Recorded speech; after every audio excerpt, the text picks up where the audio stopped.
El racismo furioso y la fanática supremacía racial de Hitler no le impidieron forjar alianzas para intentar adueñarse de todo el planeta. En el video de hoy vamos a explorar la relación que unió al Imperio japonés y al Tercer Reich durante la Segunda Guerra Mundial.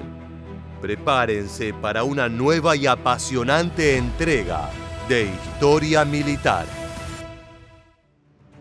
Desde que Japón salió de su aislamiento territorial y cultural a mediados del siglo XIX, la nación se occidentalizó extremadamente para competir con Europa y probar que estaban por fuera del desarrollo mundial. Fue tan radical el cambio de paradigma que los nipones llegaron a ser un aliado de Gran Bretaña en la Primera Guerra Mundial, encontrándose del lado que atacaba las colonias alemanas en el Pacífico. Después de la guerra, los europeos les dieron más territorio en Asia, principalmente de las posesiones de territorio alemanas en el Pacífico. Sin embargo, no fueron tratados con la misma justicia durante la Conferencia de Paz de París, por motivos estrictamente raciales. Esa fue una herida que Japón como nación jamás olvidaría. Una vez consolidado el nuevo mapa mundial, Japón se creía superior racial y políticamente a muchos estados en Asia continental, por lo que desató una campaña expansionista. El imperio japonés tenía como objetivo tomar amplios terrenos de China para quedarse con sus recursos. El gobierno nipón se volvió más militarista después de la Gran Depresión Mundial de 1930 y comenzó a expandirse con un hambre voraz. La invasión de Manchuria en 1931 fue el máximo exponente de esta ambición imperial. La Liga de Naciones, que fue creada por el Tratado de Versalles, condenó el avance japonés, pero diplomáticamente no pudieron hacer nada al respecto. Este es un archivo de la época en el que se plasma lo sucedido. In February, the Japanese declare Manchuria independent and install the puppet state Manchukuo. The League of Nations condemns the move, but is too weak and fractured to do anything about it. En este contexto es que empieza a darse el poco intuitivo acercamiento entre Japón y Alemania. Al examinar los escritos y transmisiones radiales de estos dos países a finales de la década de 1920, puede encontrarse una creciente admiración mutua entre ambas naciones, especialmente en ámbitos de la cultura japonesa. Los especialistas admiraban el respeto de la Alemania nazi por el poder militar, la expansión del territorio y el liderazgo carismático. Además, Japón se consideraba como un espejo en Asia de lo que el Tercer Reich planteaba para Europa, y se veían el uno al otro como grandes potencias globales. Los intelectuales japoneses reformaron y retocaron proactivamente la ideología alemana para el consumo del público japonés. Esto hacía que Hitler y el nazismo fueran más digeribles para la sociedad nipona, manteniendo lo que les gustaba y eliminando lo que podía generar rechazo. Con el ascenso de los nazis a principios de la década de 1930, los intelectuales y pensadores de Japón se convirtieron directamente en defensores y partidarios del Tercer Reich. Por este motivo, los alemanes empezaron a considerar a sus aliados japoneses como arios honorarios, para que el pueblo germano generara un nivel de aceptación a esta raza distinta. A pesar de que las cúpulas habían consolidado un acuerdo, en la Alemania nazi los japoneses eran fuertemente discriminados y sus derechos estaban cercenados por no pertenecer a la raza aria. Como te comentamos anteriormente, la profundización de la Gran Depresión, que hasta entonces había sido la crisis más grave en la historia del capitalismo, facilitó el ascenso de Hitler al poder en Alemania y el ascenso de los ultranacionalistas en el Japón. El resentimiento contra los hegemones imperialistas de la época, Gran Bretaña y Francia, y la frustración de los objetivos revisionistas y expansionistas de japoneses y alemanes durante esta crisis, proporcionaron un terreno común entre los dos países. El imperialismo nipón y el nazismo estaban unidos particularmente por feroces ideologías de superioridad racial, cada uno en su territorio, que se traducían en pretensiones de dominio y planes de construcción de imperios en Asia Oriental y Europa Oriental. Estos racismos, uno que promociona las afirmaciones japonesas de liderar a los pueblos de Asia contra el dominio blanco europeo, el otro estricta y fanáticamente pro-ario, hallaron puntos de encuentro para funcionar como tándem avasallador, violento y discriminador.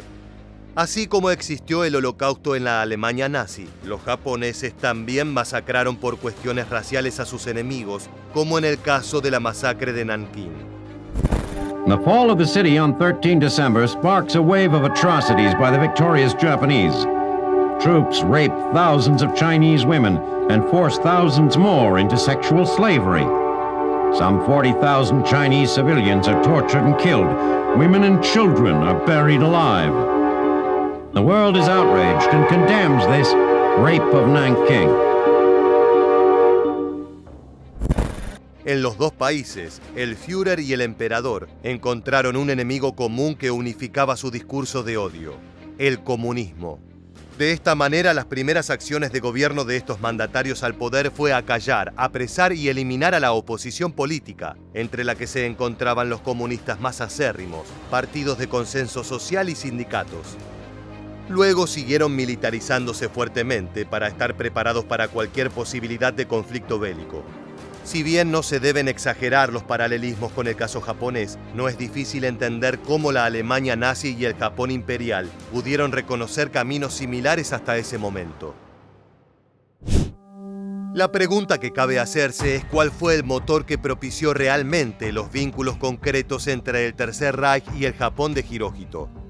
Para ello, la figura de Joachim von Ribbentrop, ministro de Asuntos Exteriores del Tercer Reich a partir de 1938, es fundamental. Por otra parte, Ribbentrop, hombre de negocios, ardiente fanático nazi en sintonía con la rancia visión ideológica de Hitler, vio oportunidades estratégicas en acercarse a Japón. Contando con el contacto del empresario y diplomático Dr. Friedrich Wilhelm Hack, que poseía amplios vínculos con las élites industriales y militares japonesas, se iniciaron las conversaciones. El establishment militar japonés acogió con agrado los tanteos de Hack y expresó un considerable interés en crear fuertes vínculos con la Alemania de Hitler. Este acercamiento estaba motivado por dos razones centrales. En primer lugar, había un gran entusiasmo para que el Estado alemán tomara distancia de sus vínculos existentes con la China de Chiang Kai-shek. China se encontraba dentro de la esfera de intereses primordiales para Tokio, y mientras más aislada e indefensa se encontrara, era buena noticia para los nipones. Por otra parte, la otra fuente principal de acercamiento era la preocupación por la Unión Soviética y su potencial expansión de poder e influencia.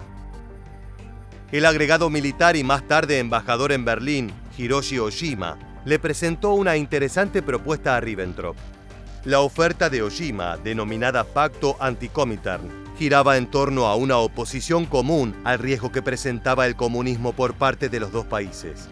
Este inteligente trato obtuvo el apoyo entusiasta de Hitler y se firmó el 25 de noviembre de 1936. En el pacto, el Japón imperial y la Alemania nazi se comprometieron a ayudarse mutuamente para combatir la amenaza planteada por la Internacional Comunista. Aunque el pacto no mencionaba específicamente a la Unión Soviética para no generar confrontaciones innecesarias, estaba claramente dirigido a la nación de Stalin, que en ese momento se encontraba en hostilidades con Japón. La enemistad japonesa con los soviéticos era mucho más directa que la de los alemanes. En su momento, la exitosa entrada de los nipones en Manchuria había despertado temores en Moscú sobre lo que podría venir después, dada la avaricia imperialista que estaba demostrando Japón.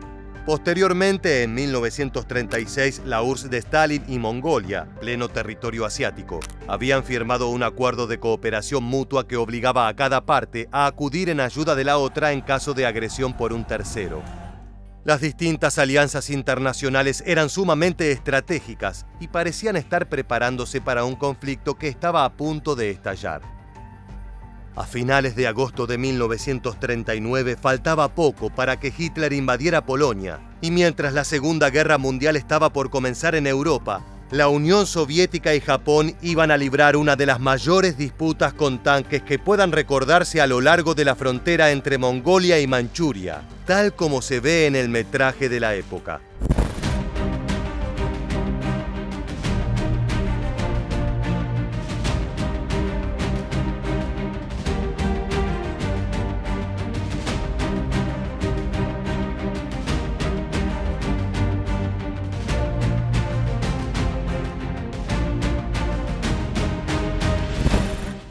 La batalla de Jalgin Gol se convertiría en un punto de inflexión para el devenir de la Segunda Guerra Mundial y probablemente de la historia. El estrepitoso fracaso del ejército japonés obligó al Imperio del Sol naciente a replantearse la conquista del lejano oriente ruso y Siberia, renunciando a apropiarse de los abundantes recursos naturales de estas tierras. La consecuencia militar de aquella derrota se tradujo en la expansión militar japonesa hacia el sur, impulsada por la Marina Imperial. El plan era apropiarse de Filipinas, Indochina, Birmania, Malasia, Singapur e Indonesia, que por aquel entonces eran colonias del Reino Unido, Francia, Holanda y los Estados Unidos. Ante aquella nueva perspectiva, el vuelco de la situación en Asia fue enorme, porque al cabo de 2 años el afán colonialista japonés culminaría con el bombardeo a Pearl Harbor, provocando el estallido de la Guerra del Pacífico contra Estados Unidos en 1941. Sin lugar a dudas, un antes y un después en la guerra.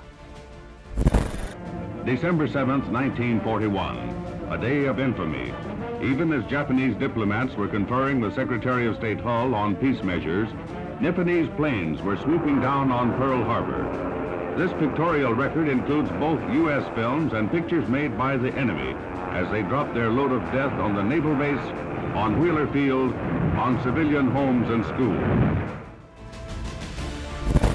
Sin embargo, antes de que se diera la entrada de los norteamericanos en la guerra, hubo otro acuerdo entre Japón y Alemania que fue fundamental para el desarrollo de la Segunda Guerra Mundial y la alianza entre estos dos países.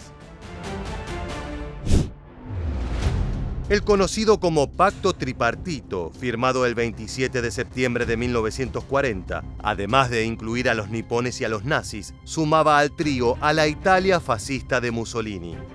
Este acuerdo formalizó la alianza entre los 3 países, que posteriormente pasarían a la historia como las malvadas potencias del eje. Los firmantes acordaron ayudarse mutuamente en caso de un ataque de una nación con la que ninguno de los firmantes estaba en guerra. Esta disposición tenía como objetivo funcionar como una advertencia para Estados Unidos. La idea era mantenerlo al margen de las guerras que Alemania e Italia llevaban adelante en Europa y el norte de África, así como para que se abstuviera de interferir en las conquistas de Japón en el este de Asia. La ceremonia fue llevada adelante en Berlín en presencia de Hitler y firmada por diplomáticos de cada país. Además, en el pacto, Japón reconocía el liderazgo de Alemania e Italia en el establecimiento de un nuevo orden en Europa, dando por sentado el triunfo y expansión del nazismo del Führer y el fascismo del Duce. A cambio, estas dos naciones europeas legitimaban el derecho de Japón a establecer un nuevo orden en la Gran Asia Oriental, centralizando en los nipones el control de Oriente. Retomando el hilo anterior, el Pacto Tripartito fue invocado en 1941 tras el ataque japonés a Pearl Harbor. El 8 de diciembre, Estados Unidos le declaró la guerra a Japón y 4 días más tarde, Alemania e Italia respondieron declarando la guerra a Estados Unidos. A pesar de las gestualidades, el pacto se consideró en gran medida ineficaz, ya que Alemania y Japón tenían intereses divergentes y perseguían en gran medida sus propias agendas. Ninguno se apoyaba militarmente ni con recursos, por lo que cada uno estaba ocupado en su territorio. A esta altura del conflicto, Italia ya estaba prácticamente derrotada y próxima a convertirse en un estado títere de Alemania, que estaba batallando contra las fuerzas aliadas en territorio europeo.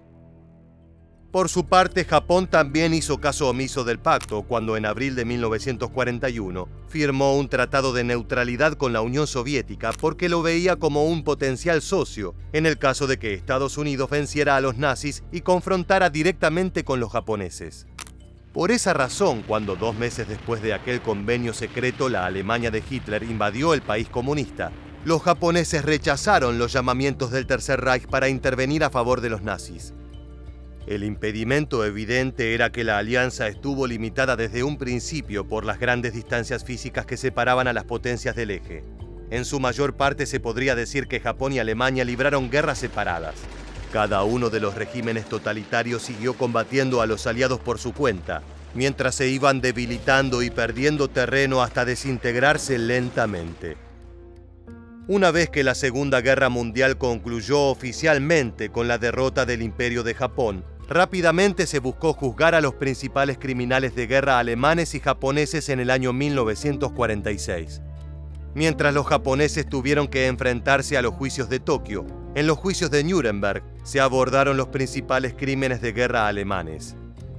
El objetivo de los fiscales aliados era retratar la cooperación internacional entre el Tercer Reich y el Japón imperial como una conspiración planeada cuidadosa y específicamente para repartirse al mundo entre los dos socios del eje.